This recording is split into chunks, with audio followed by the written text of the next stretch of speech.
찬송가 146장 찬송하겠습니다.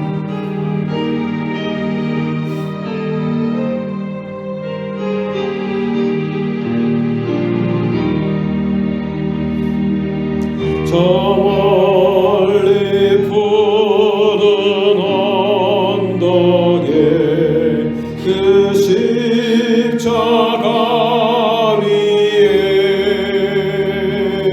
주 예수 나를 위하여 못 박히셨도다. 그 귀한 주의 사랑이 날 구원하시니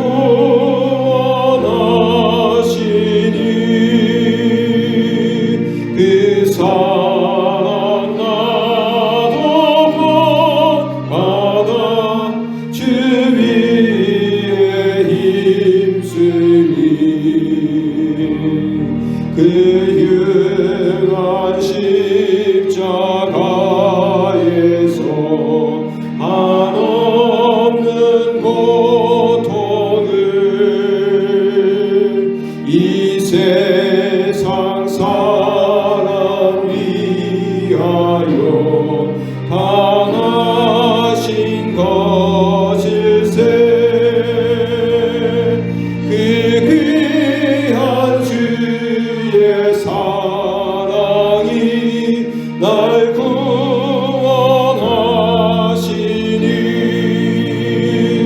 그 사랑 나도 본받아 주 위에 힘쓰니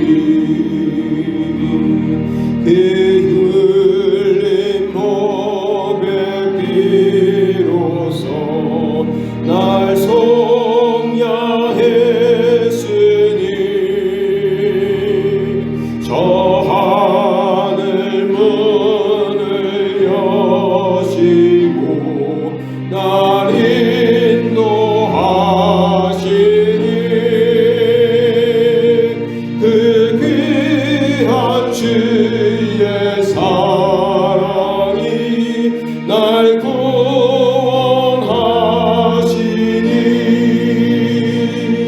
그 사랑 나도 본받아 주 위에 힘쓰니.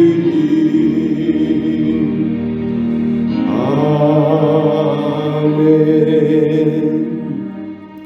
오늘 월요일 아침에 우리가 살펴볼 말씀은 마가복음 11장 12절에서 19절의 말씀입니다.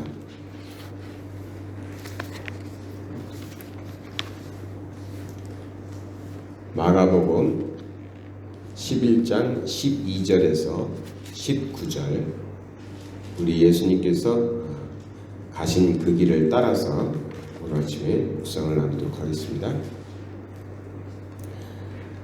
같이 한 목소리로 봉독하겠습니다. 이튿날 그들이 베다니에서 나왔을 때에 예수께서 시장하신지라 멀리서 잎사귀 있는 한 무화과 나무를 보시고 혹 그 나무에 무엇이 있을까 하여 가셨더니 가서 보신즉 잎사귀 외에 아무것도 없더라. 이는 무화과의 때가 아님이라. 예수께서 나무에게 말씀하여 이르시되 이제부터 영원토록 사람이 내게서 열매를 따먹지 못하리라 하시니 제자들이 이를 듣더라. 그들이 예루살렘에 들어가니라. 예수께서 성전에 들어가사 성전 안에서 매매하는 자들을 내쫓으시며 돈 바꾸는 자들의 상을 비둘기 파는 자들의 의자를 둘러 엎으시며 아무나 물건을 가지고 성전 안으로 지나다님을 허락하지 아니하시고 이에 가르쳐 이르시되 기록된 바 내 집은 만민이 기도하는 집이라 칭함을 받으니라 하지 아니하였느냐. 너희는 강도의 소굴을 만들었도다 하시매 대제사장들과 서기관들이 듣고 예수를 어떻게 죽일까 하고 깨하니 이는 우리가 다 그의 교훈을 놀랍게 여김으로 그를 두려워함이니라. 그리고 그날이 저물매 그들이 성 밖으로 나가니라. 아멘. 오늘은 우리 주님께서 월요일에 하신 일을 말씀 속에서 살펴보는데 두 가지 일이 있었습니다. 그러니까 이제 예수님께서 어제 종료주일이라고 그러잖아요. 그래서 이제 예루살렘 성에 입성하셨다가 저녁이 돼서 베다니 동네로 또 나가셨어요. 나가서 이제 주무시고 그 다음 날 월요일이 됐을 때 다시 예루살렘으로 들어오십니다. 성으로 들어오는데 시장하셨던 거죠. 시장하셔서 배가 고프신 거예요. 제자들도 배고프다고 하고 있고요. 그러니까 이제 어디 먹을 게 없을까 보니까 저기 무화과 나무가 있는 거예요. 무화과 열매가 이제 있으면 그것으로 지금 배를 채울 수 있겠다 하는 기대를 가지고 무화과 나무에게 가까이 갔더니 열매가 하나도 없었던 거예요. 그래서 그 열매 없는 무화과 나무를 보시고 우리 예수님께서 화를 냈었어요. 화를 내셔가지고 다시는 사람들이 너에게서 열매를 얻지 못할 것이다. 그러니까 이제 다시는 넌 열매 못 맺는 나무가 될 거다 이렇게 저주를 하신 거죠. 그런데 여기 13절에 보면은 아주 우리가 지금 살펴볼 말씀이 나와요. 뭐냐면 아직 이는 무화과의 때가 아니다라고 얘기했어요. 그러니까 무화과가 열매를 맺으려면 우리말로 하면 가을쯤 돼야 되는데, 여름이 지나고 가을이 돼야 되는데 아직 3월이란 말이에요. 그러니까 무화과가 열매가 날 때가 아닌데 예수님이 그것도 모르고 지금 무화과 나무를 저주했느냐 뭐 이런 식인 거죠. 근데 예수님께서 보면은 14절에 보면 사람에게 말하듯이 나무한테 말하고 있어요. 이제부터 영원토록 사람이 내게서 열매를 따먹지 못하리라 하면서 나무한테 말한들 나무가 뭐 말을 알아들었겠어요? 그러니까 이게 우리가 이제 의인법이라고 많이 표현하잖아요.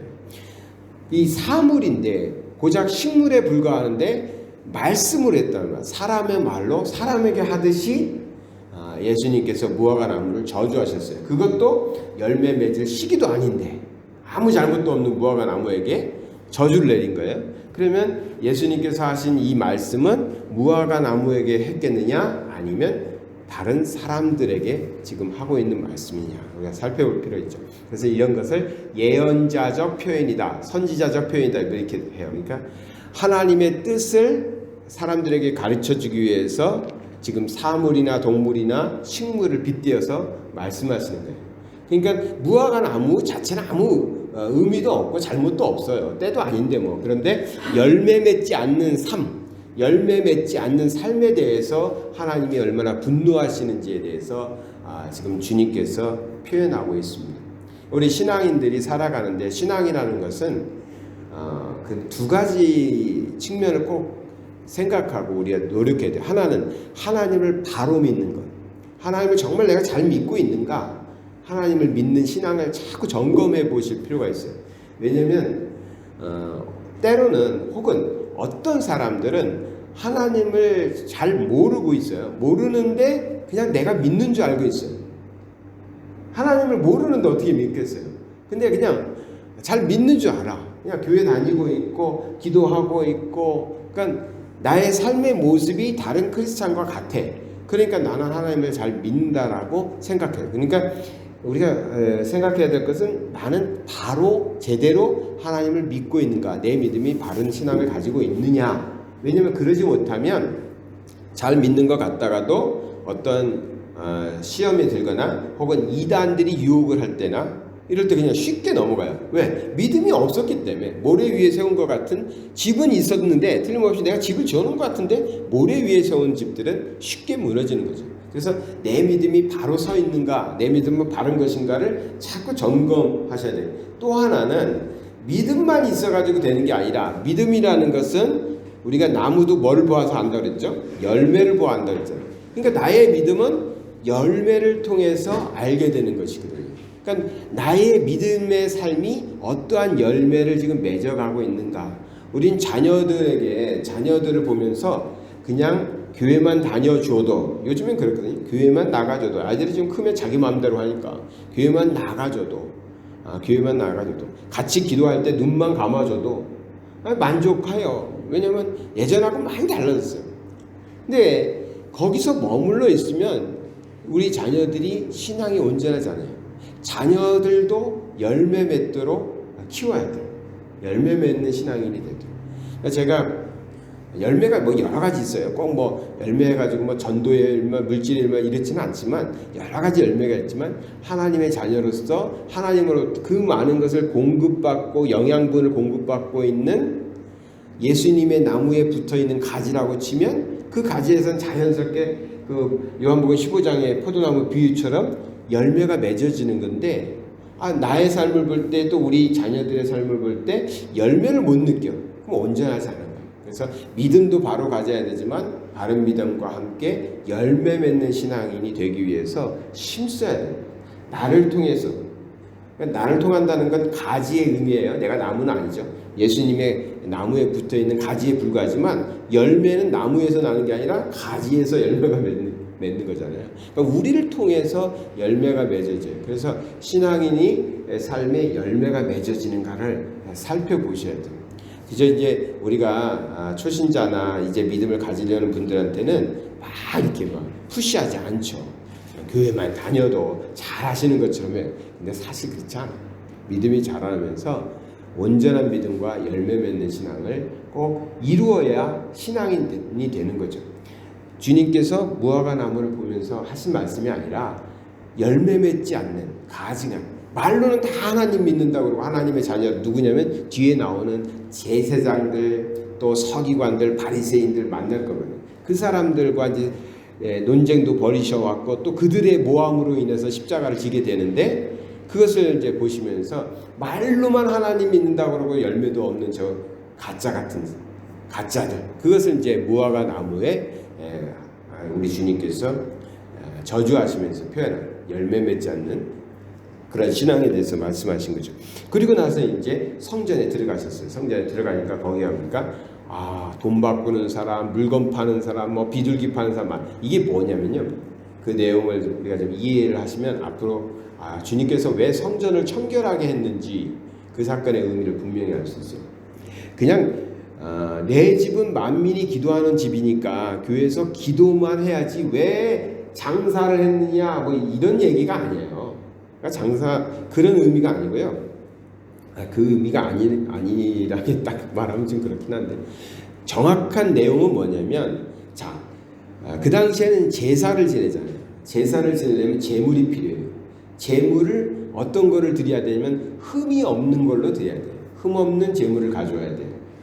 그러면 자기 집에서부터 아주 귀한 자기 집에서 가장 좋은 제물을 가져옵니다. 뭐 양이 됐든 소가 됐든 돈이 없으면 비둘기라도 제일 좋은 제물을 가지고 이제 산채로 예루살렘까지 가져와요. 예루살렘 인근에 사는 사람들이야 쉬웠겠지만 먼 도시에 사는 사람들은 이 제물 가장 좋은 걸 취해서 가져왔는데도 불구하고 오다 보니까 다리가 부러지기도 하고 깃털이 빠지기도 하고 이럴 거 아니에요. 그러면 제사장들이 보고 이건 안 돼. 이건 하자가 있어서 하나님께 드릴 수 없어 하고 막는 거예요. 그러니까 멀리서 사는 사람들은 귀한 제물을 가져오는 사이에 이 제물이 문제가 생겨가지고 하나님께 드릴 수 없는 거예요. 그래서 성전 주변에서 제물을 파는 사람들이 나타나기 시작하는 거예요. 멀리서 있는 사람들이 가져올 수 없으니까 그 근처에서 이제 팔아요. 그런데 이제 상황은 그렇게 됐어요. 그래서 성전 주변에 시장에 가가지고 어디 좋은 거 있나 해가지고 돈을 주고 재물을 사다가 제사를 지내요. 자, 시장의 개념은 뭐죠? 수요와 공급이잖아요. 그러면 시장에서 물건을 양을 많이 팔아요. 그럼 양값이 비싸진 않겠죠? 그 중에서 고르면 되니까 상인이 많을 거 아니에요. 그런데 이제 여기 제사장들의 비리가 나와요. 제사장들이 딱 결탁을 하는 거죠. 장사꾼들과. 자기가 가장 가까운 장사꾼한테 이 양을 사와요. 비둘기를 사와요. 오케이, 이거는 합격. 근데 자기야 뒷거래가 없는 가게에서 물건을 사와요. 물건은 상관없는데, 물건은 괜찮은데도 이건 흠이 있어 안 받아주는 거죠. 나중에는 직접 그 성전 안에서까지 이제 장사꾼들이 들어와서 거래를 해요. 다 제사장들이 서로 뒷거래하면서. 그래서 그러면 어떻게 되죠? 가격이 치솟는 거죠. 왜? 그 물건만 받아주니까. 그 가게에서 산 양만 받아주고 비둘기만 받아주니까 이 재물의 가격이 올라가기 시작해요. 그러면 어떻게 되냐? 가난한 사람들은 하나님께 제사 지낼 수 없게 되는 거죠. 가난한 사람들은 그래서 하나님께 제사를 지낼 수 없게 되고, 돈 있는 사람들, 부자들만 제사를 지내는, 주님께서 분노하신 부분은 여기에 있는 거예요. 교회에서 왜 돈을 바꾸고 돈 바꾼다는 것도 다 그런 의미거든요. 물건을 파고 이러냐? 매점매석해가지고 하나님께 드리는 재물을 가지고 자기의 이익을 취하고 있는 이 사람들에 대해서 하나님이 분노하시거든요. 오늘날 우리가 신앙생활할 때 교회 생활을 합니다. 교회라는 것은 꼭 필요한 거예요. 그러니까 교회 없이 신앙생활을 할 수도 없고 신앙이 자라지도 않아요.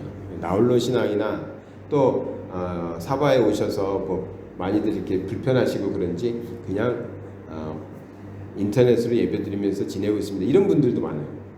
그리고 코로나 때문에 2년 이상을 우리가 인터넷 예배를 많이들 드리시다 보니까 지금 한국에서 이제 집에서 재택근무를 해오다가 이제 재택근무 할 필요 없다, 출근해도 된다 하는데 직장인들이 반발을 일으켜가지고 재택근무 하고 싶다고 이렇게 됐다는 거죠.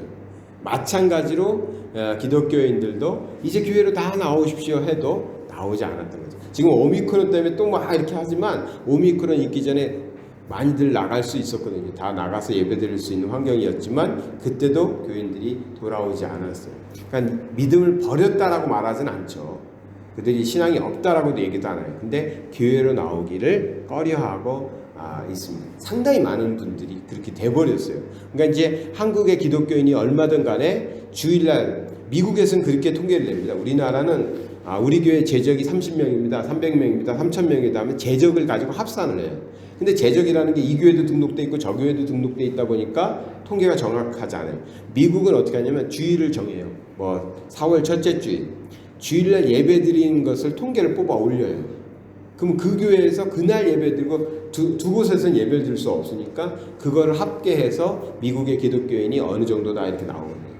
그렇게 볼 때 예전부터 우리나라는 500만이 안 된다고 그랬어요. 예전에 한 15년 전 이제 때도 500만도 안 된다, 1000만 기독교인 얘기할 때 그 말은 뭐냐면 반절밖에 주일날 교회를 안 가고 있다는 거니 지금은 훨씬 더 적게 나갈 수도 있어요. 교회가 생각할 때 교회 그냥 집에서 예배드릴 수 있는데 교회 없이도 신앙생활 할 수 있을 것 같은데 이런 착각들을 하고 있어요. 결코 그렇지 않아요. 교회라는 건 그만큼 중요해요. 주님께서 성전을 청결하게 하신 사건을 보면서 우리는 우리의 교회는 우리가 섬기는 교회는 또 우리가 만들어 가야 되는 교회 공동체는 얼마나 청결한가, 얼마나 하나님께 합당한가. 어떠한 사람이 와도 그 사람이 하나님을 만날 수 있는 환경을 잘 만들어 가고 있는가. 또 우리가 하나님께 예배 드릴 때 교회는 예배 드리고 기도하는 곳 아니겠어요?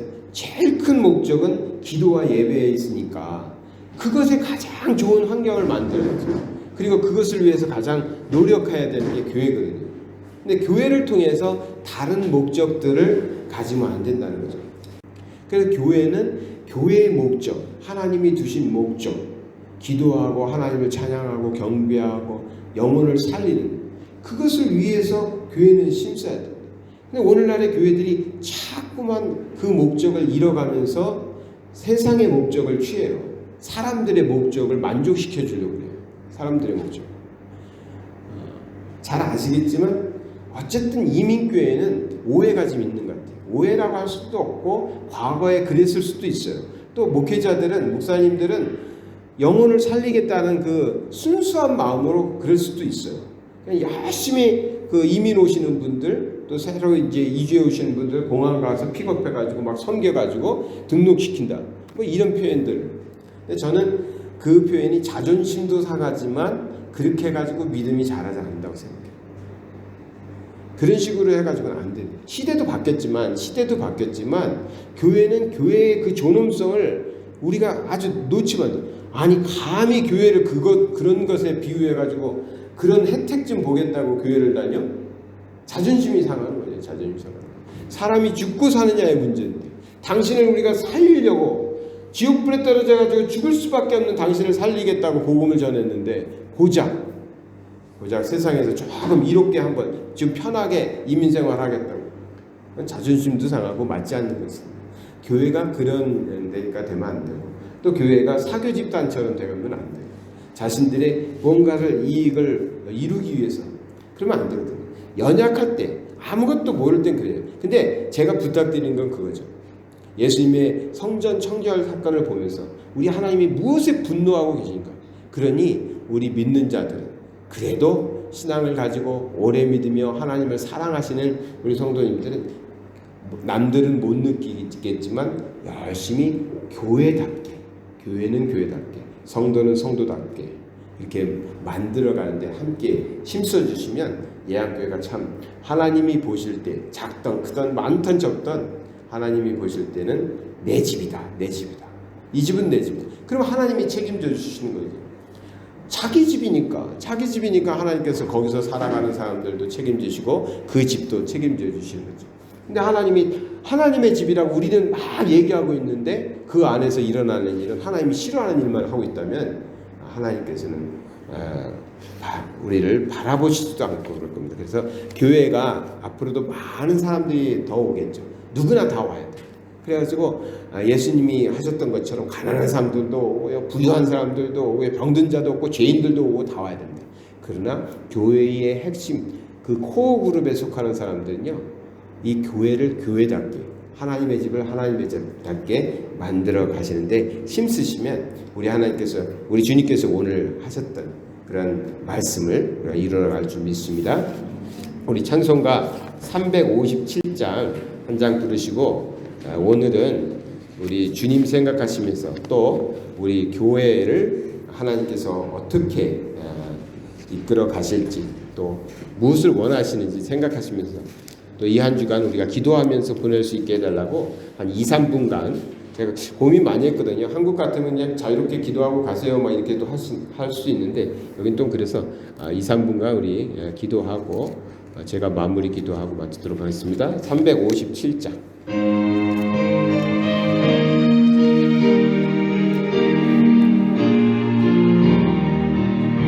주 믿는 사람 일어나 다 힘을 합하여 이 세상 모든 마귀를 다 쳐서 멸하세. 저 앞에 오는 적군을 다 싸워 이겨라. 주 예수 믿는 힘으로 온 세상 이기네. 믿음이 이기네. 믿음이 이기네. 주 예수를 믿음이 온 세상 이기네. 온 인류 마귀 괴율로 큰 죄에 빠지니 진리로 띠를 띠고서 늘 기도드리세. 참 믿고 의지하면서 법 없이 나갈 때 주 예수 믿는 힘으로 온 세상 이기네. 믿음이 이기네. 믿음이 이기네. 주 예수를 믿음이 온 세상 이기네. 끝까지 이긴 자에게 흰 옷을 입히고 또 영생 복을 주시니 참 기쁜 일일세. 이 어느 세상 지나서 저 천성 가도록 주 예수 믿는 힘으로 온 세상 이기네. 믿음이 이기네. 믿음이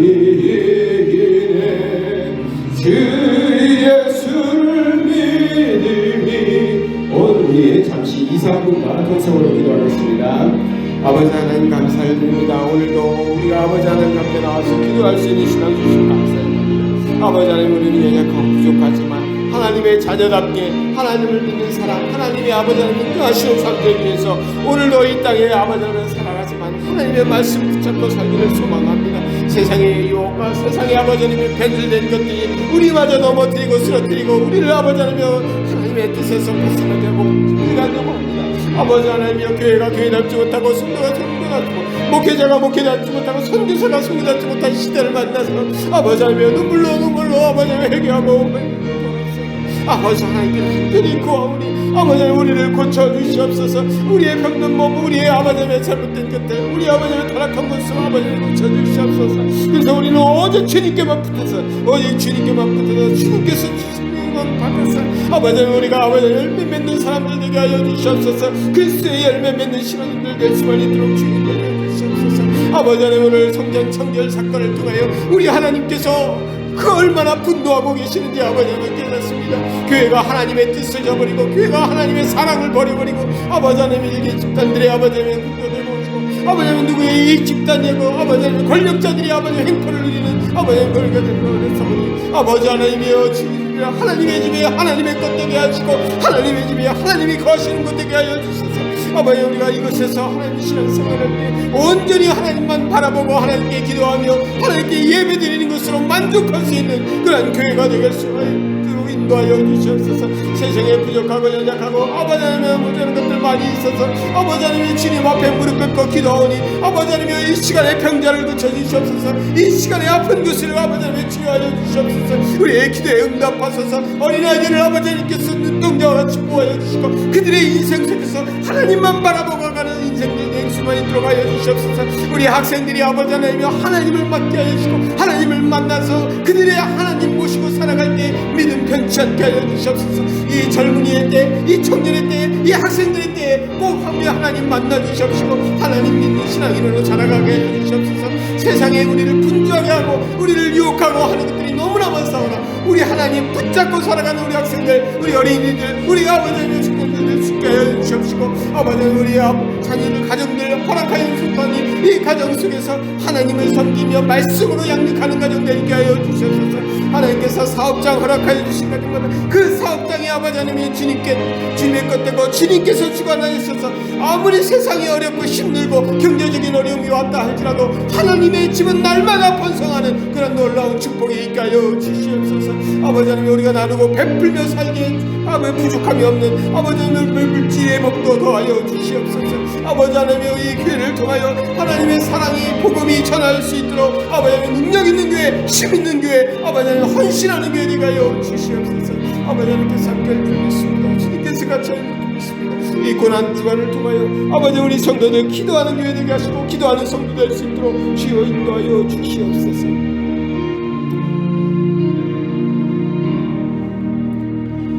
사랑의 하나님 아버지, 감사드립니다. 우리가 예양교회를 통해서 이렇게 고난주간에도 함께 모여 기도할 수 있도록 우리에게 믿음 주시고 함께 신앙생활을 할 수 있도록 하나님의 사람들을 한 가족으로 만들어 주심을 참으로 감사를 드립니다. 이 고난주간 통해서 우리 하나님 더 가까이 만나고 하나님의 뜻을 살펴서 하나님의 자녀다운 그런 삶으로 우리가 더욱 성숙해 갈 수 있도록 인도하여 주시옵소서. 세상이 참으로 분주하고 우리를 오라고 하는 것이 참 많지만 우리는 아버지 하나님 집에 머물며 찬양하며 기도하며 기뻐할 수 있는 삶이 되게 하여 주시옵소서. 고난주간을 통해서 우리 주님께서 걸어가신 그 길 나도 따라가겠노라고 고백할 수 있는 신앙인들 다 되게 하여 주시옵소서. 바라옵기는 우리의 삶을 통해서 열매 맺는 삶이 되게 하여 주시옵소서.